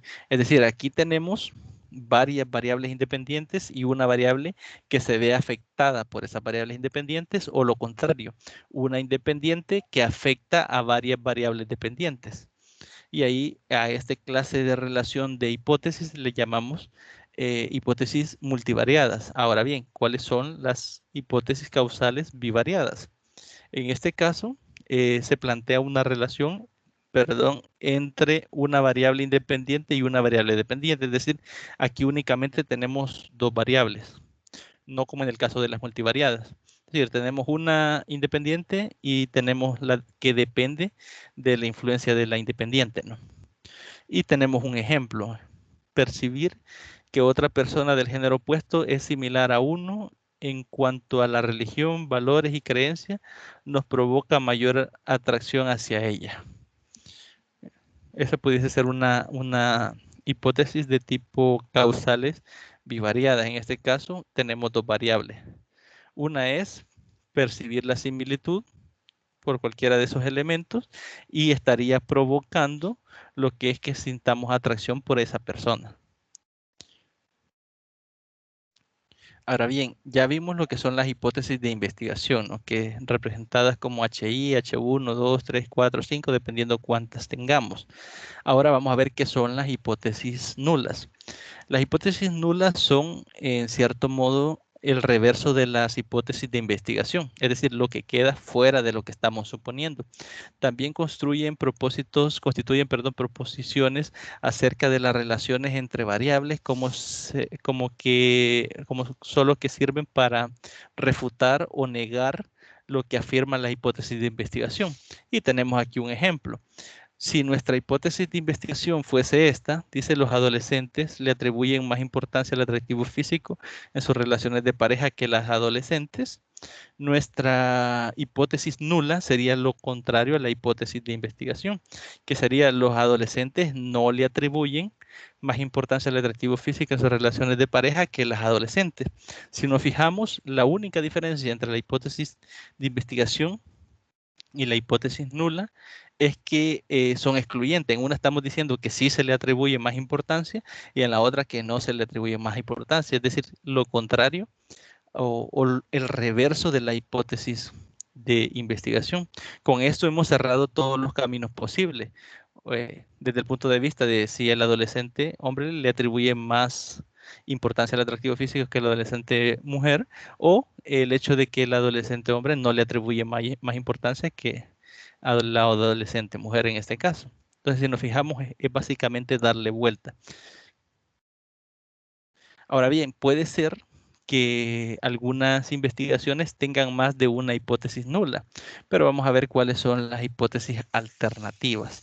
En este caso, nos dice que, como su nombre lo indica, son posibilidades alternas, por eso su nombre, no de alternativas, ante la hipótesis de investigación y la hipótesis nula. Ofrece otras descripciones o explicaciones distintas a las que proporcionan estos tipos de investigación.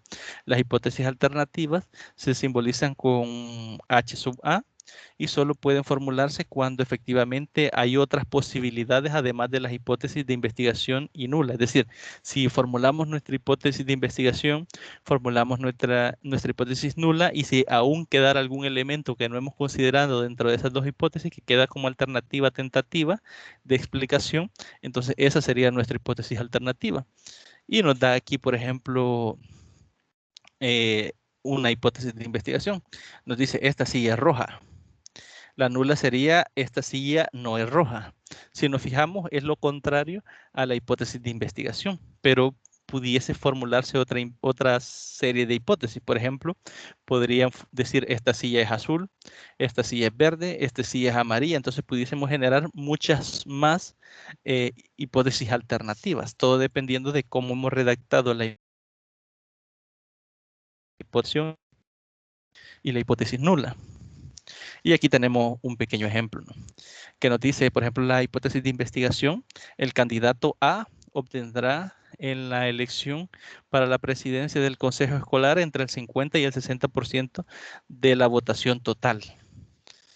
Esta sería la hipótesis de investigación. La hipótesis nula es el candidato A no obtendrá en la elección para la presidencia del consejo entre el 50 y el 60. Quiere decir que ahí estamos valorando que está fuera de esos porcentajes, ¿no? Entonces podemos formular la hipótesis alternativa como el candidato A obtendrá en la selección de la presidencia del consejo escolar más del 60% de la votación, es decir, no está en ninguna de las dos, ¿no?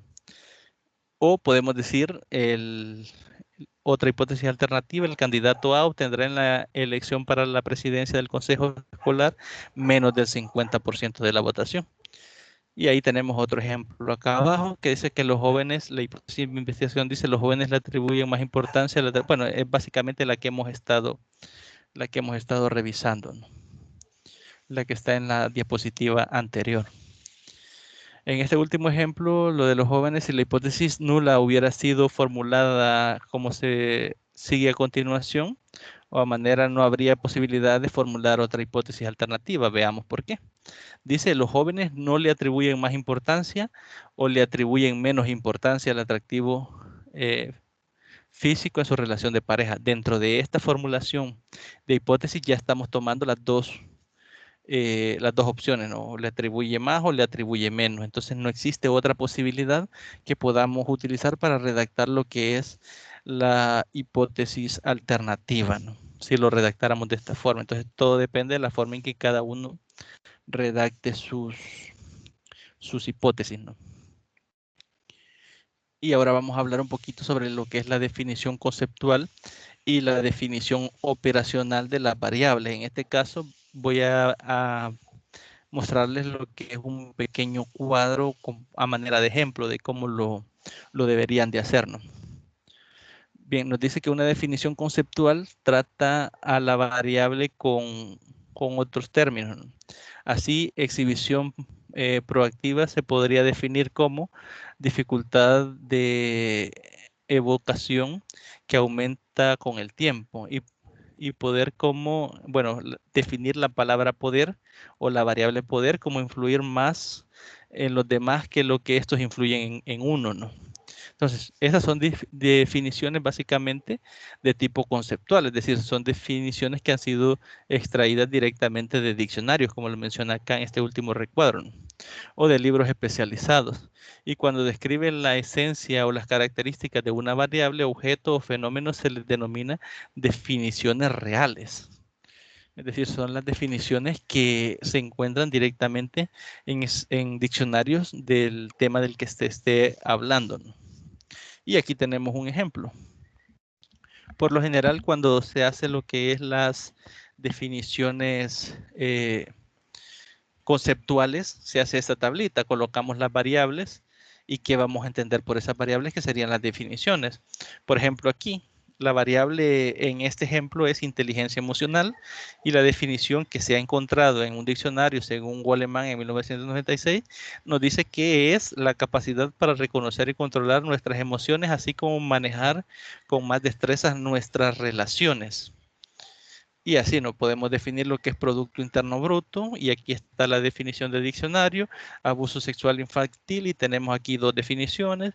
Clima organizacional. Y tenemos aquí una definición. Y son definiciones conceptuales extraídas directamente de lo que es un diccionario, ¿no? O un libro del área en específica. Por ejemplo, acá donde hablamos de Producto Interno Bruto, ha sido extraído de lo que es el CIDE 2004, ¿no? Entonces, ¿qué les quiero decir o mencionar con esto? Que aquí hay dos clases de definiciones, las definiciones conceptuales y las definiciones operacionales, es decir, cómo vamos a medir esa variable. En este caso, que serían las que vamos a ver a continuación. Definiciones operacionales. En este caso, una definición operacional constituye el conjunto de procedimientos que describen las actividades que un observador debe realizar para recibir las impresiones sensoriales, las cuales indican la existencia de un concepto teórico en mayor o menor grado. Es decir, cómo se va a medir ese concepto teórico.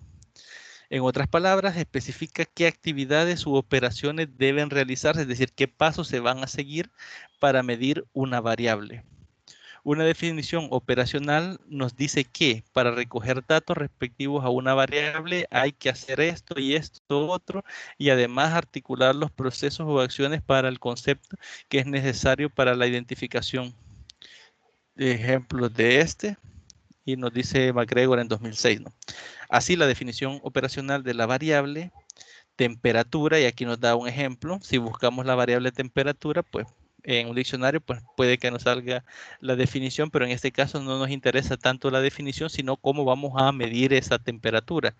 Entonces sería el termómetro, por ejemplo.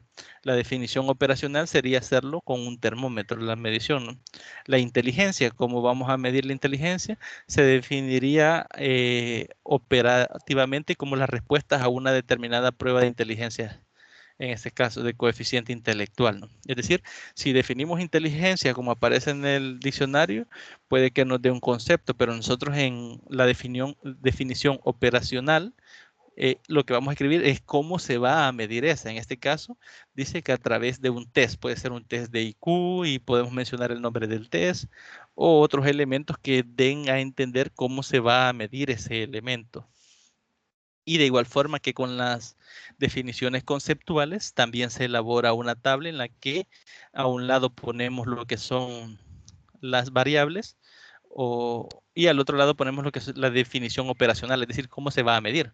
Por ejemplo, inteligencia emocional, si se fijan, esta variable yo no la estoy definiendo, es decir, no he colocado la definición de inteligencia, sino que estoy diciendo que la definición operacional va a ser prueba con 70 ítems reactivos de esta prueba, que es el EIT, Emocional Inteligencia Test.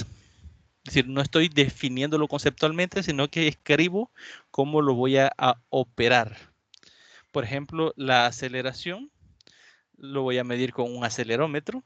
El abuso sexual infantil, bueno, aquí me da un test versión que tiene 35 preguntas y que dice que es 35 preguntas a responder como verdadero o falso y 5 extras. Bueno, si se fijan, es la descripción del test, cómo yo voy a medir lo que es la variable abuso infantil. La variable clima organizacional, pues la voy a medir con este otro test que menciono acá, de 73 ítems, para medir las siguientes dimensiones del clima organizacional, y ahí están las diferentes dimensiones a medir, ¿no? Dentro de esas 73 ítems pertenecientes a ese test. Entonces, hasta aquí volvemos a recapitular. Definiciones conceptuales, escribimos las variables y escribimos la definición de diccionario o la definición de libros relativos a la temática, y en la definición operacional escribimos siempre en el cuadrito la variable y luego cómo se va a medir esa variable, similar a como lo hemos realizado en este caso o en este ejemplo. No sé si hasta acá tienen alguna pregunta, alguna duda, algo que deseen comentar.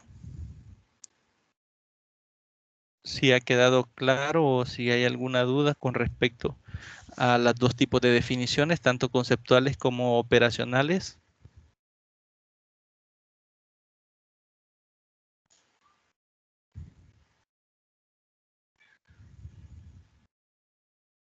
Bien, si no hay dudas, pasamos a lo que es el capítulo 7. Ya nos quedan solo 10 minutos, así que vamos a hacer una revisión un poco rápida, al menos de las primeras diapositivas, ¿no? Para dar oportunidad a que pregunten o comenten algo, ¿no? Al final. Primero, ¿qué es un diseño de investigación? En el enfoque cuantitativo, el investigador utiliza sus diseños para analizar la certeza de las hipótesis formuladas en un contexto en particular o para aportar evidencia respecto a lineamientos de investigación. Ahora bien, ¿para qué entonces sirve visualizarlo? O más claramente, ¿para qué nos sirve este diseño? Dice que recordemos que un interrogante coloquial del capítulo anterior era ¿le gustaría a Paola? Que es lo que estábamos revisando en el ejemplo, ¿no? Porque sí, porque no, la hipótesis era yo le resulto atractivo a Paola, y por qué me mira con frecuencia, etcétera, ¿no? Entonces, ahora bien, esa es la hipótesis. ¿Cómo yo voy a probar esa hipótesis? ¿Cuál es mi plan, ¿no? ¿Cuál es mi diseño de investigación, ¿no? Para responder a esa hipótesis o para poner a prueba empíricamente esa hipótesis? Entonces dice, ¿le resulta atractivo a Paola? El plan incluirá procedimientos y actividades tendientes a encontrar la respuesta a esta pregunta de investigación. Lo primero que hay que hacer en este caso podría ser, dice, mañana buscaré a Paola, después de la clase de estadística me acercaré a ella, le diré que se ve muy guapa y la invitaré a tomar un café. Ese es un pequeño plan, ¿no?, elaborado para ver qué sucede. Una vez que estamos en la cafetería, esto suponiendo que se completó con éxito el primer punto y que Paola aceptó, ¿no?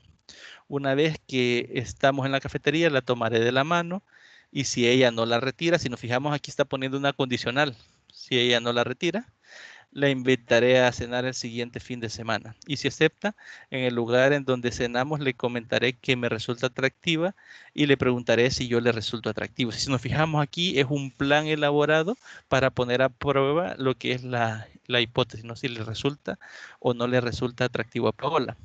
Ahora bien, si el diseño está concebido cuidadosamente, el producto final de este estudio serán los resultados, ¿no? Tendrá mayores posibilidades de éxito para generar conocimiento.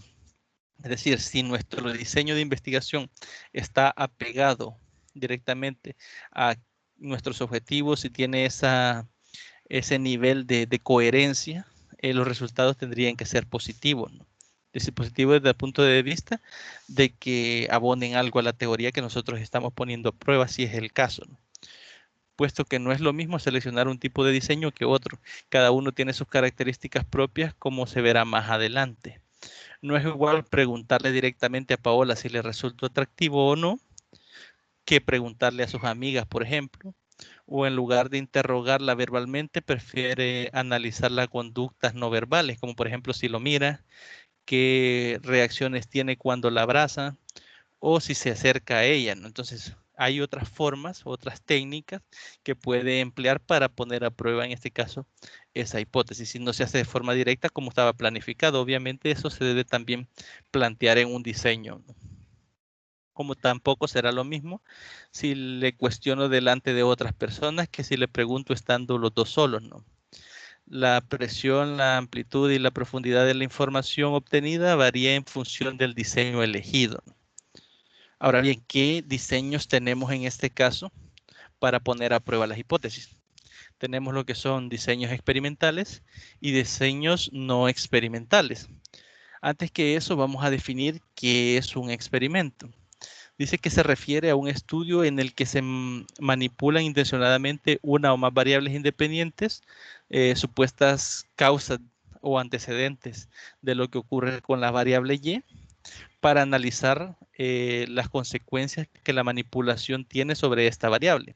Por ejemplo, aquí en este experimento pudiésemos variar los elementos de la variable X y ver qué ocurre con la variable Y. Supongamos que estamos, por ejemplo, poniendo a prueba, digamos, algún tratamiento para alguna enfermedad y usted tiene dos grupos y a un grupo usted le suministra, digamos, algún medicamento o alguna dosis y a otro le suministra otra dosis o no le suministra nada, si es un placebo, y observa qué pasa con los elementos del grupo, ¿no? ¿Qué pasa si mejoran, si no mejoran? Entonces ahí se está viendo si hay un efecto a través de la manipulación que se está ejerciendo en la variable independiente. Estamos viendo cómo está variando en ese caso la variable dependiente. Y aquí nos da ejemplos de relaciones de variables independientes y variables dependientes. Por ejemplo, dice tratamientos, estímulos, influencias, intervención, etcétera, variables independientes, supuestas causas, y estas influyen directamente en variables dependientes, que son supuestos efectos, ¿no?, que produce, como les ponía el ejemplo de los tratamientos, ¿no? También un tratamiento psicológico reduce la depresión, por ejemplo. En este caso podemos traducirlo como tratamiento psicológico influye en reducir la depresión. Un tratamiento médico mejora la artritis. Un un nuevo motor revolucionario incrementa la velocidad. Entonces aquí nosotros podemos variar estos elementos en X y ver si efectivamente se realiza ese incremento. En este caso, si tomáramos el último ejemplo, en la velocidad. Y de esta forma podemos desarrollar experimentos para poner a prueba esas hipótesis, ¿no? Ahora, ¿qué requisitos debe tener un experimento?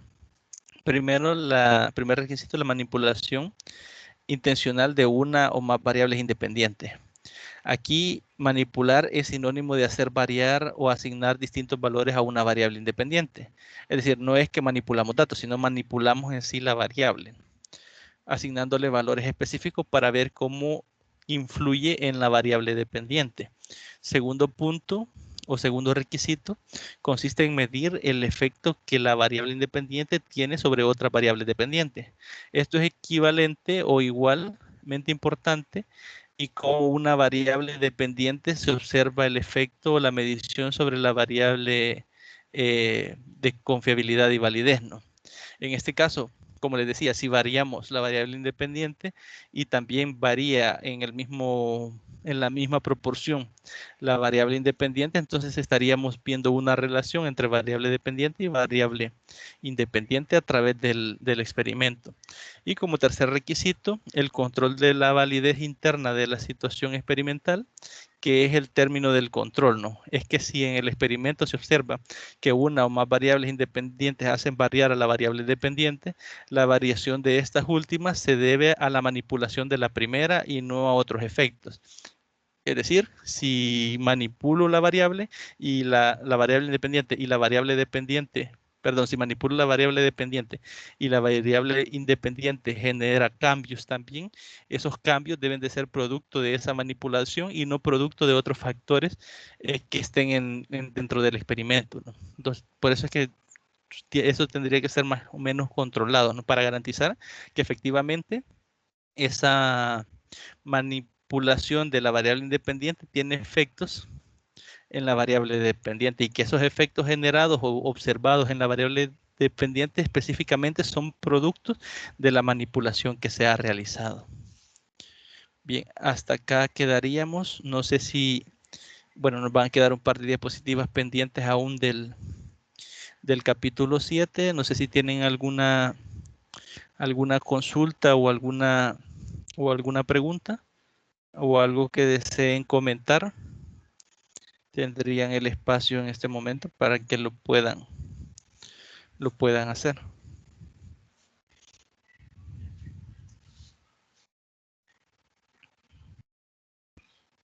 Por el momento no, Lick. Ok. Bien, dice Sofía que por ahora no, dice. Bien, entonces, no sé el resto. Si no hay más preguntas, pues lo dejaríamos por acá. Les agradezco por haber participado, no los que lo han hecho, por haber estado puntualmente y por pues, haber estado acá, ¿no? en la tutoría del día de ahora. Antes quizás de... Hola, no sé si alguien iba a preguntar algo. No, solo decirle que tengo algunas consultas pendientes, pero en el correo se las voy a hacer. Ah, ok. Perfecto, Sí, entonces pero ahí escríbame. Sí, entonces escríbame ahí el correo, yo con gusto voy a verificarlo ahí. No hay ningún problema. De nada. Bien, entonces si no hay consultas, si no hay dudas o inquietudes, o si lo desean hacer con el correo, pues pueden hacerlo. Yo voy a estar pendiente para tratar de responderles a la brevedad posible. Pues sin más que agregar, me despido deseándoles un excelente día. También no deseándoles felices vacaciones. Ya falta poco para las fiestas de Navidad y Año Nuevo. Pues espero que se la pasen bien con su familia y pues cualquier cosa, ahí estamos en el correo, me pueden escribir y pues ahí voy a estar pendiente. Entonces, felices fiestas y felices vacaciones. Gracias, Lick, igual. Gracias. Feliz tarde entonces a todos. gracias.